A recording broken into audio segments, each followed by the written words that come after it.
বাংলাদেশে এখন অ্যাক্টিভলি রাজনীতি করতেছে এমন দলগুলোর মধ্যে সবার আগে প্রতিষ্ঠিত হয়েছে কোন দলটা? ইন্টারেস্টিং ব্যাপার হইতেছে, জাতীয় পার্টি, বিএনপি, সিপিবি কিংবা আওয়ামী লীগেরও আগে বর্তমানে রাজনীতি করতে থাকা যেই দলটা গঠন করা হয় তার নাম জামায়াতে ইসলামী। হ্যাঁ, ঠিকই শুনছেন। স্বাধীনতার ঠিক আগে 1970 সালের নির্বাচনে আওয়ামী লীগ অনেক ভোট নিয়ে জিতছিল, এই ব্যাপারটা আপনারা সবাই জানেন। কিন্তু ওই নির্বাচনে দ্বিতীয় সর্বোচ্চ ভোট কোন দলটা পায় জানেন? এই জামায়াতে ইসলামী। অবিভক্ত ভারতবর্ষে 1941 সালে গঠিত হওয়া জামায়াতে ইসলামীকে 83 বছর পরেও আপনি বাংলাদেশের রাজনীতি থেকে আলাদা করে চিন্তা করতে পারেন না। আওয়ামী লীগের পতনের পর অত্যাচার থেকে মুক্ত হয়ে আবার যখন তারা সামনে আসলো, মানুষের সেন্টিমেন্টও তাদের দিকে শিফট করা শুরু করলো। বিশেষ করে জামায়াতের আমির ডাক্তার শফিকুর রহমানের অহিংসা এবং সম্প্রীতির আহ্বান মানুষের মনে জোরে সোরে নাড়া দিয়ে গেছে। আজকে প্রথম পর্বে আমরা আলোচনা করব জামায়াতের জন্ম, দর্শন, মনস্তত্ত্ব, 71 তাদের অবস্থান এবং প্রতিকূল পরিস্থিতিগুলো মোকাবেলা করে তারা কিভাবে 2024 সালের সেপ্টেম্বর পর্যন্ত সার্ভাইভ করলো, এই ব্যাপারগুলা নিয়ে পরবর্তী পর্বে থাকবে বাংলাদেশের রাজনীতিতে জামায়াতের অংশগ্রহণ এবং অবস্থান বিষয়ক আলোচনা। তো চলো প্রথম পর্বের গল্প শুরু করা যাক।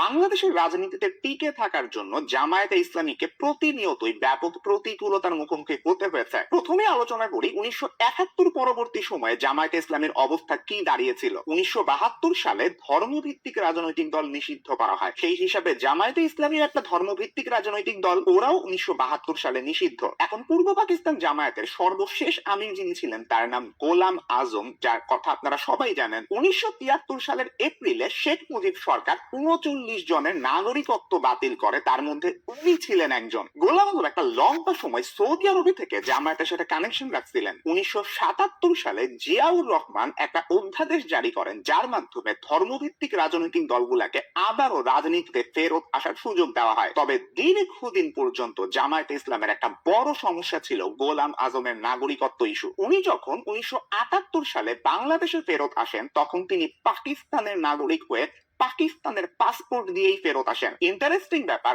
ওই বছরে তিনি জামায়াতে ইসলামের আমির নির্বাচিত হন। একজন বিদেশি নাগরিক কিভাবে বাংলাদেশের একটা রাজনৈতিক দলের নেতা হন, এইটা নিয়ে ওই সময় চরম সমালোচনা হয়। এমনকি সেই বিদেশি নাগরিক যখন পাকিস্তানের নাগরিক হয়ে আসেন, গোলাম আজম সেই 1978 সালে নাগরিকত্বের জন্য আবেদন করেন, কিন্তু জিয়া সরকার এবং এরশাদ সরকার উভয়েই এই আবেদনটাকে ঝুলায় রাখে। 1992 সালে বিএনপি সরকারের আমলে তাকে শো কজ নোটিশ পাঠানো হয়। ইস্যুটা ছিল ভিসার মেয়াদ শেষ হওয়া এবং সংবিধান লঙ্ঘন করে জামায়াতে ইসলামের আমির হওয়া। এইদিকে 1992 সালে আরেকটা উল্লেখযোগ্য ঘটনা ঘটে। ঘাতক দালাল নির্মূল কমিটির উদ্যোগে একটা গণ আদালত গঠন করা হয়, যেখানে গোলাম আজমকে সেন্টেন্স দেওয়া হয়। বিচারকদের মধ্যে প্রধান ছিলেন শহীদ রুমির মা জাহানারা ইমাম। অন্যদিকে গোলাম আজমের অনুপস্থিতিতে তার পক্ষে আইনজীবী হিসেবে নিয়োগ করা হয় এখনকার খুবই পরিচিত একটা মুখ, আমাদের বর্তমান আইন উপদেষ্টা আসিফ নজরুলকে। কিন্তু আদালতটা তো হইতেছে একটা গণ আদালত, ওরা রায় কার্যকর করতে পারে না। তাই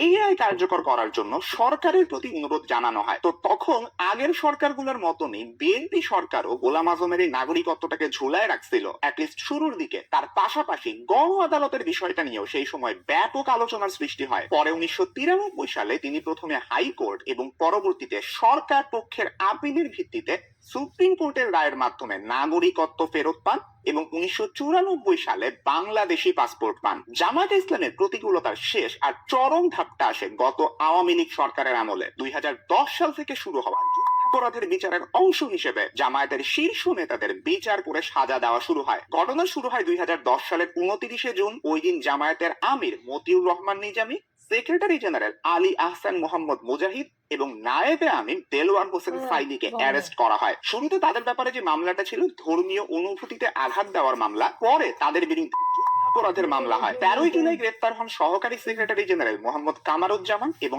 আব্দুল কাদের মোল্লা। 2012 সালের 11 জানুয়ারি ট্রাইব্যুনালে হাজির করানো হয় গোলাম আজমকে। ওই দিনই তাকে কেন্দ্রীয় কারাগারে পাঠানো হয়। এইভাবে জামায়াতের শীর্ষ নেতৃত্বকে একেবারেই মাইনাস করে তোলা হয়। মার্কিন ও ব্রিটিশ দূতাবাস সেই সময় বেশ ভালোই অ্যাক্টিভ ছিল। আন্তর্জাতিক মানদণ্ড অনুসারে আটক নেতাদের আইনি সুরক্ষা নিশ্চিত করতে তারা আহ্বান জানায়। 2013 সালের 21 জানুয়ারি যুদ্ধাপরাধের প্রথম রায় আসে জামায়াতের সাবেক নেতা আবুল কালাম আজাদের বিরুদ্ধে। তাকে দেওয়া হয়েছিল। তিনি অবশ্য আগেই গোপনে দেশ ছেড়ে চলে যান। এরপরে 5ই ফেব্রুয়ারি যাবজ্জীবন কারাদণ্ড হয় আব্দুল কাদের মোল্লা। এই রায়ের বিরুদ্ধে সেই সময় গঠন করা হয় বহুল আলোচিত গণজাগরণ মঞ্চ। কাদের মোল্লার দাবিতে শাহবাগের ব্লগার এবং অনলাইন অ্যাক্টিভিস্টরা এই আন্দোলনটা শুরু করে। পরে ধীরে ধীরে অনেক মানুষই এখানে যোগ দেন। আন্দোলনের গতি বাড়তে থাকায় সরকার এক পর্যায়ে আইন সংশোধন করে। সেইখানে সরকার আপিল করতে পারবে এমন একটা ধারা আইনে অ্যাড করা হয়। পরে আপিলে উচ্চ আদালত কাদের মোল্লা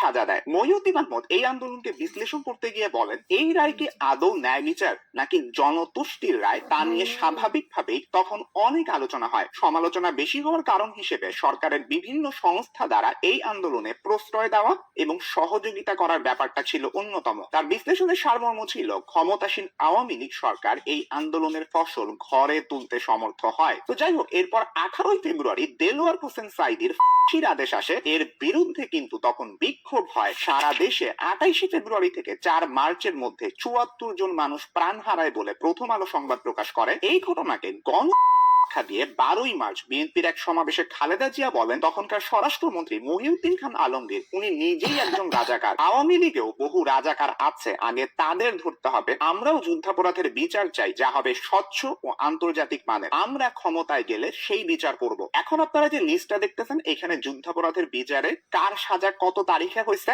নাম সহ এখানে দেওয়া আছে। তবে বিচার প্রক্রিয়াটা নিয়ে অনেক সমালোচনা আছে। এখন গোলাম আজম জামায়াতের পক্ষে যে কথাটা বলেন, উনি জাতির উদ্দেশ্যে দেওয়া বিবৃতিতে বলছিলেন, শেখ মুজিব সরকার 195 জন পাকিস্তানি সেনা কর্মকর্তাকে অপরাধী হিসেবে অন্তর্ভুক্ত করছিল। যেসব বেসামরিক লোকজন সেনাবাহিনীর পক্ষ নিয়েছিল তাদেরকে বলা হয়েছিল কোলাবোরেটর। 1974 সালে ওই 195 জন অফিসারকে বাংলাদেশ, ভারত, পাকিস্তানের মধ্যে হওয়া একটা চুক্তির মাধ্যমে ক্ষমা করা হয়। এর আগে 1973 সালের 30শে নভেম্বর অপরাধের বিচারের জন্য করা দালাল আইনের আওতায় বিচারাধীন থাকা লোকজনের ব্যাপারে সাধারণ ক্ষমা ঘোষণা করা হয়। এই আইনে অভিযুক্ত ছিলেন প্রায় 37,500 ব্যক্তি। এদের মধ্যে 2,848 জনের মামলা নিষ্পত্তি হয়, সাজা হয় 752 জনের। তার ভাষ্য মতে যুদ্ধাপরাধের মীমাংসা শেখ সাহেব স্বয়ং করে দিয়ে গেছেন। তো গোলাম আজমের পয়েন্ট অফ ভিউ হইতেছে, শেখ মুজিব যেহেতু একবার যুদ্ধাপরাধের বিচার করছেনই, আবার এই ইস্যুটাকে আনার যৌক্তিকতা কি? দেখেন, আজকের এই ভিডিওটাতে জামায়াতে ইসলামের পয়েন্ট অফ ভিউ আসলে কি, এই ব্যাপারটা নিয়ে নিজেদের মাথায় চিন্তা করানো, এটাও আজকের ভিডিওর একটা উদ্দেশ্য।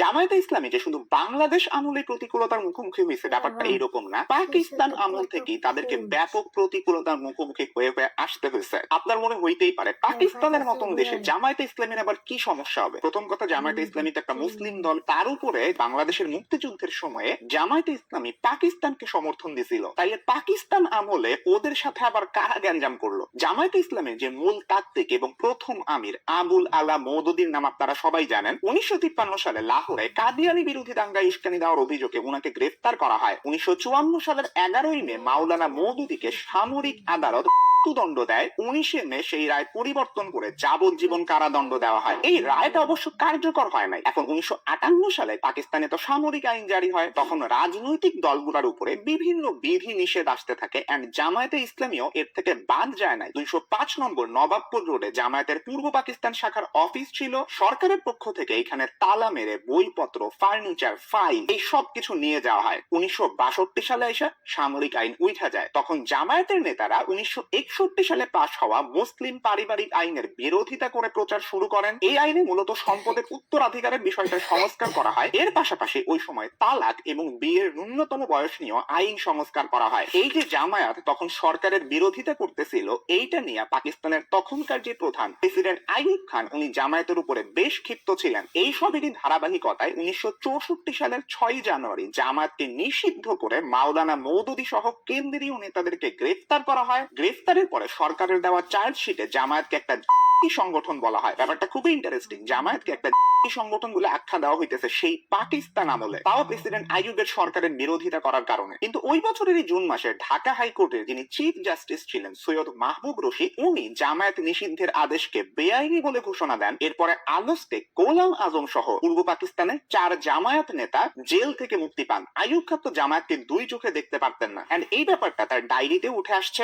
18 ফেব্রুয়ারি 1967 পাকিস্তান কায়েমের পর ইসলামী রীতিতে রাজনীতিতে দেশ চালানোর বিষয়টা মোল্লাদের উপরে ছেড়ে দিয়েছে, যারা সবসময় পাকিস্তান এবং শিক্ষিত মুসলমানদের বিরোধিতা করে এসেছে। এই লোক মওদুদি জীবন দিয়ে নির্দেশ দিচ্ছে দেশ কিভাবে চলবে। এর মানে হলো তার হাতে ক্ষমতা ছেড়ে দিতে হবে, যেন সেই হচ্ছে ইসলামের সঠিক ব্যাখ্যাকারী এবং অভিভাবক। 25 ফেব্রুয়ারি 1967 প্রেসিডেন্ট আইয়ুব জামায়াতে ইসলামীকে ধর্মীয় লেবাসে একটা রাজনৈতিক দল বলে আখ্যা দেন। 1969 সালের 12 অগস্ট টিএসসিতে একটা খুবই গুরুত্বপূর্ণ ঘটনা ঘটে বাংলাদেশের রাজনীতির প্রেক্ষাপটে। ওই দিন শিক্ষা ব্যবস্থা নিয়ে একটা আলোচনা সভার মাঝপথে ছাত্রলীগ এবং ছাত্র ইউনিয়ন বনাম ইসলামী ছাত্র সংঘ, যেটা জামায়াতের সহযোগী ছাত্র সংগঠন ছিল সেই সময়, এই দুই পক্ষের মধ্যে একটা বাগ বিতণ্ডা হয় এবং সভাটা পণ্ড হয়ে যায়। সভা থেকে বের হয়ে ইসলামী ছাত্র সংঘের নেতা আব্দুল মালেক এবং মোহাম্মদ ইদ্রিস আলী রেসকোর্স ময়দানের ভিতর দিয়ে যাচ্ছিলেন। তখন সেখানে থাকা ছাত্রলীগ প্লাস ছাত্র ইউনিয়নের নেতাকর্মীরা তাদের উপরে হামলা করে। গুরুতর আহত অবস্থায় দুইজনকে হাসপাতালে নিলে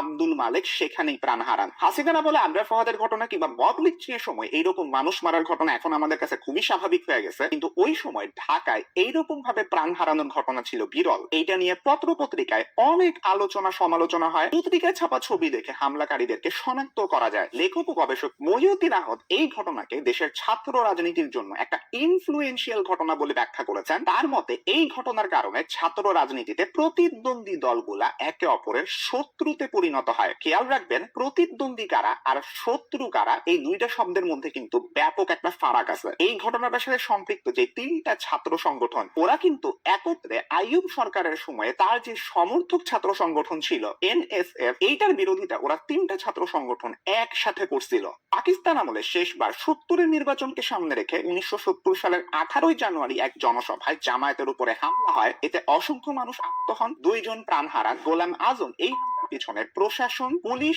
এবং আওয়ামী লীগকে দায়ী করে। তো বুঝতেই পারতেছেন পাকিস্তান আমলেও জামায়াতে ইসলামীকে ব্যাপক পরিমাণ প্রতিকূলতা পার হয়ে আসতে হয়েছে। এখন আসা যাক জামায়াতে ইসলামের অন্যতম বিতর্কিত ভূমিকা 71-এ তাদের ভূমিকা নিয়ে, যেটা নিয়ে জামায়াতে ইসলামী দলটার পাশে সবচেয়ে বড় প্রশ্নবোধক চিহ্নটা থাকে। এটা একদমই স্পষ্ট যে তারা অখণ্ড পাকিস্তান চেয়ে 71-এর পুরোটা সময় পাকিস্তান আর্মিকে সহায়তা করেছে। তখনকার বিভিন্ন পত্র পত্রিকায় এইসবের দলিল আছে। এইটা যেমন সত্য, তেমনি ইতিহাসকে যে সব পক্ষের পয়েন্ট অফ ভিউ থেকে আমাদের যাচাই করে দেখতে হবে এই ব্যাপারটাও সত্য। 71-এ জামায়াতে ইসলামের এমন স্ট্যান্স নেওয়ার পক্ষে তাদের কি লজিক ছিল? মূলত ভারতের আগ্রাসনের আশঙ্কা এবং সমাজতন্ত্র ও ধর্ম নিরপেক্ষতার মতো বিষয়কে মুক্তিযুদ্ধের আউটকাম হিসেবে প্রতিষ্ঠা করার যে ইঙ্গিত বা ঘোষণা সেইটা থাকা। গোলাম আজম কারাবরণের আগে জাতির উদ্দেশ্যে দেওয়া একটা বিবৃতিতে বলেন, 25 মার্চের আগ পর্যন্ত আওয়ামী লীগ অখণ্ড পাকিস্তানের বাইরে কিছুই ভাবে নাই। নির্বাচনের ন্যায্য ফলাফল অনুযায়ী পুরো পাকিস্তানের জাতীয় সরকার হিসেবে আবির্ভূত হওয়াই আওয়ামী লীগের লক্ষ্য ছিল। সোজা কথায় আওয়ামী লীগ পাকিস্তান ভাগ হোক এইটা চায় নাই নাকি পুরো পাকিস্তানের সরকার হিসেবে আওয়ামী লীগ আবির্ভূত হবে। তিনি এই দাবির পিছনে সৈয়দ নজরুল ইসলাম এবং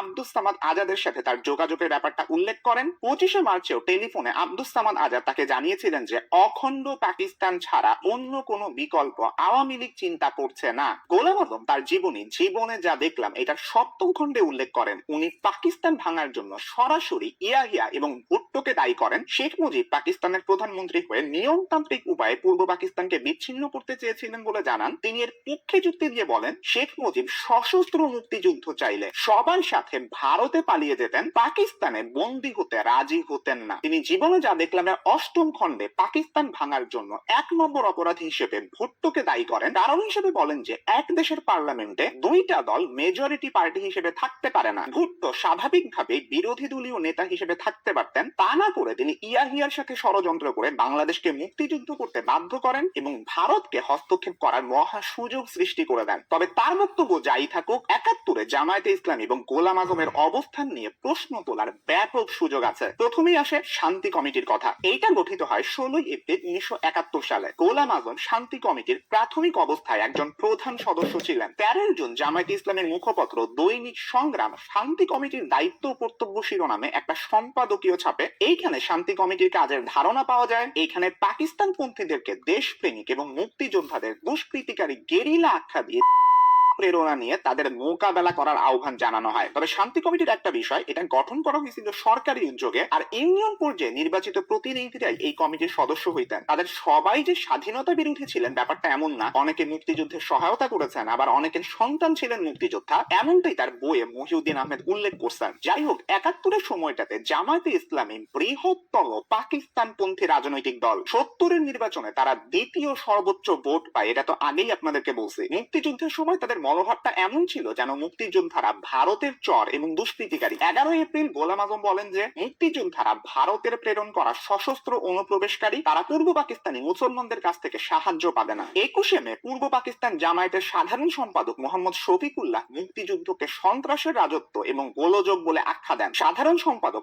আব্দুল খালেক দাবি করেন সশস্ত্র দুষ্কৃতিকারী এবং ডাকাতদের নির্মূল করতে জনগণ স্বেচ্ছায় রেজাকার বাহিনীর ট্রেনিং নিচ্ছে। ১৪ আগস্ট আজাদী বার্ষিকীতে ঢাকা বিশ্ববিদ্যালয়ের কলা ভবন প্রাঙ্গণের এক সভায় গোলাম আজম বলেন, যদি পাকিস্তান না থাকে তবে বাঙালি মুসলমানের অস্তিত্ব থাকবে না। যারা এ কথা বুঝতে চায় না, পাকিস্তানের মাটি থেকে তাদেরকে উৎখাত করতে হবে। একই সভায় তখন নিখিল পাকিস্তান ইসলামী ছাত্র সংঘের সভাপতি ছিলেন মতিউর রহমান নিজামী। উনি বলেন, রক্তের বিনিময়ে প্রমাণ করে দেব যে কোনো বিদেশি চর পাকিস্তানের মূল ভূখণ্ডে আঘাত হানতে পারবে না। এইসব কথা যে মুক্তিযুদ্ধের সমর্থকদের প্রতি ইঙ্গিত করে বলা, এইটাতে কোনো সন্দেহ নাই। দৈনিক পাকিস্তান ২ সেপ্টেম্বর করাচি সফরে যাওয়া গোলাম আজম পাকিস্তান রক্ষা এবং মানুষের জীবনের নিরাপত্তার জন্য পাকিস্তান সেনাবাহিনীর প্রতি গভীর শ্রদ্ধা জানান। তিনি বলেন, কোন ভালো মুসলমানই তথাকথিত বাংলাদেশ আন্দোলনের সমর্থক হতে পারে না। রেজাকাররা খুবই ভালো কাজ করছেন বলে তিনি উল্লেখ করেন। দৈনিক আজাদ ২৪ নভেম্বর পাকিস্তান ইসলামী ছাত্র সংঘের পূর্বাঞ্চল শাখার সভাপতি জনাব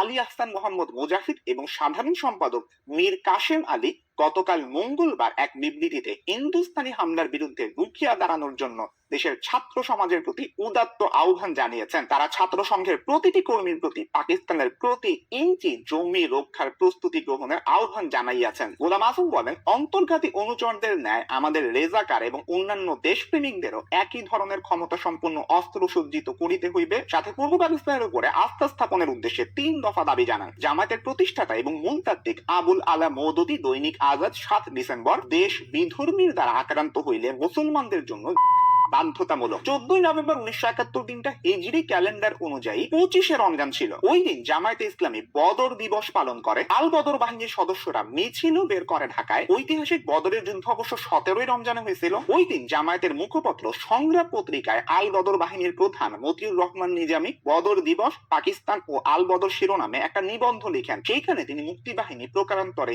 হিন্দু বাহিনী ট্যাগ দেন। সাথে বলেন যে পাকিস্তানের কিছু মুনাফিক এই হিন্দু বাহিনীর পক্ষ নিয়ে কাজ করছে। সাইকোলজির কথা বললেন, মোটা দাগে জামায়াতে ইসলামী ৭১-এ মুক্তিযুদ্ধের ঘোর বিরোধিতা করছে। এইটা তাদের সেই সময়ের ভাষণ, লেখনী, বিবৃতিতে খুব স্পষ্টভাবে বোঝা যায়। গোলাম আজম তার জীবনে যা দেখলামের ৩য় খণ্ডে লিখছেন, তার ধারণা ছিল বাংলাদেশ স্বাধীন হয়ে যাবে, কিন্তু তা যে ডিসেম্বরের মাঝেই হবে তা তিনি বুঝতে পারেননি। উর্দু ডাইজেস্ট ম্যাগাজিনের আলতাফ হোসাইন কুরাইশিকে তিনি বিজয়ের প্রতিক্রিয়া হিসেবে জানান যে ভারতীয় হিন্দু ও শিখ বাহিনীর কাছে প্রায় ১ লক্ষ মুসলিম সেনা আত্মসমর্পণ করায় তিনি ব্যথিত। তিনি এর কারণ হিসেবে বলেন যে সেনাবাহিনী উন্নত চরিত্রের পরিচয় দিতে ব্যর্থ হয়েছে, আর তাই তাদের উপরে আল্লাহর গজব নাজিল হয়েছে। ১৬ ডিসেম্বর যে বাংলাদেশের জন্ম হয়েছিল তা জামায়াত কর্মীরা তখনই মেনে নিয়েছে। শাসন ব্যবস্থার মূলনীতি মেনে নিতে না পারলেও দেশের স্বাধীন সত্তাকে তারা মেনে নিয়েছে। বাংলাদেশের নতুন প্রজন্ম নিশ্চয়ই ১৯৭১-এর ব্যাপারে একটা জবাবদিহি বা ব্যাখ্যা ডিজার্ভ করে। এইবার আপনাদেরকে ২০০৯ সালে নিয়ে আসি। তখন তরিকত ফেডারেশন, জাকের পার্টি, সম্মিলিত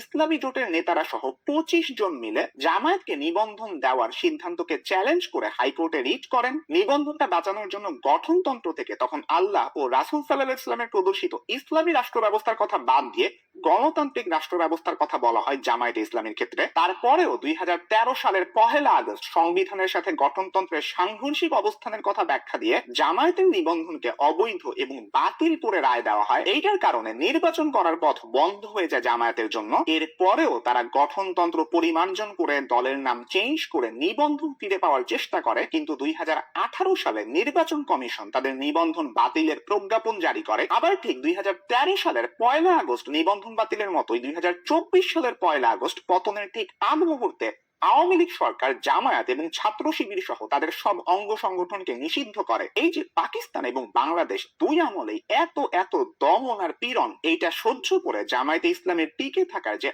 অবিশ্বাস্য একটা শক্তি, এই শক্তির উৎস ব্যাখ্যা করতে গিয়ে সব শেষে মহিউদ্দিন আহমদের সুরেই বলা যায়, বড় দলগুলো জামায়াতকে শত্রু হোক বা বন্ধু দুই ভাবেই বিবেচনায় রাখে। এ শক্তির জোরেই শত দুর্বিপাকেও তারা টিকে আছে।